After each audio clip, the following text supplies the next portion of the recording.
We start this morning with a warning from the competition regulator that tens of millions of mobile phone users could end up paying more if a £15 billion merger between Vodafone and Three goes ahead.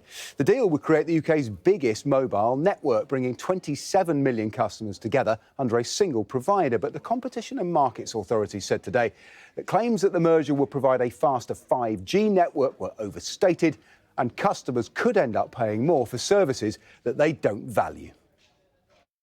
And we're concerned that the merger will push up customer bills and lead to increases in prices across the market because of the reduction in competition.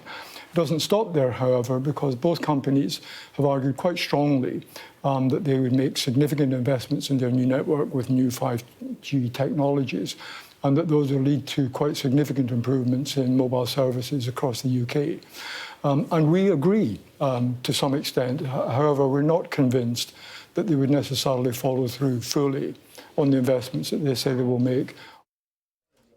So that's the case against, but this is how Vodafone's share price is looking this morning, up nearly 1%. And that suggests the markets think there's a way of this deal getting done. Let's talk to somebody who's going to be involved in trying to make that happen, presumably. Ahmed Essam, Vodafone's Chief Executive of European Markets. Good morning.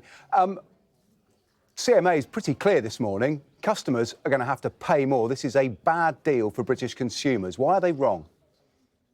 So thank you, Paul, and good morning to you as well. And thank you for giving me the chance to speak to you this morning. It's really important to look at what comes at the heart of this merger.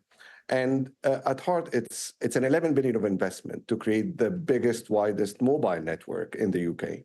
The UK today trails behind the majority of the European market in terms of 5G, and we have a once-in-a-lifetime opportunity to create such an amazing solution for our consumers and businesses in the UK. We're very pleased to see today that we're getting to a next stage. As you said, the announcement from the CMA is provisional findings, meaning we still need to work through the coming few months to work with the CMA to come to a conclusion and address their concerns.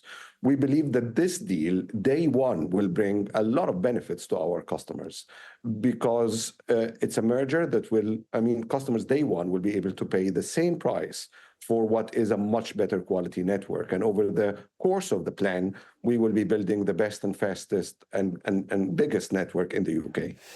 The CMA clearly think differently, notwithstanding they have doubts about your promise there on the network, but they say prices will go up for consumers. I mean, your customers faced a nearly 8% price increase already this year. Can you guarantee consumers won't pay more?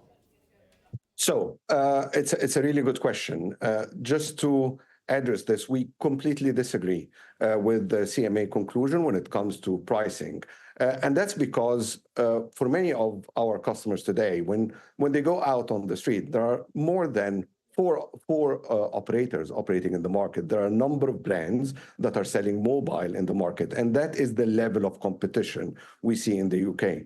On the back of this transaction, what we will have is a scaled player in the market, a scaled player that's not only able to compete on price, but will be competing on quality. There is a massive population out there that's suffering from digital divide. There are areas that are in towns and villages where they are struggling with coverage. And we think and we believe that our investment will address this concern. Another point to add is what we heard earlier from Stuart, which is they see the uplift in quality, and we are willing to commit on the level of investment going forward. So we're willing to take a legal binding commitment on the level of investment that will provide benefits and positive customer outcomes, not only in the main cities, but most importantly in the rural side, in villages, to cover every hospital, every school in the UK. That is the commitment we have in terms of building our network. The other commitment we made to the CMA is a fairer distribution of the radio waves through an agreement with one of our competitors to transfer some of the spectrum, which will not only benefit our customers, but will benefit more than 50 million customers in the UK. If I hear you right, I think you're saying the only way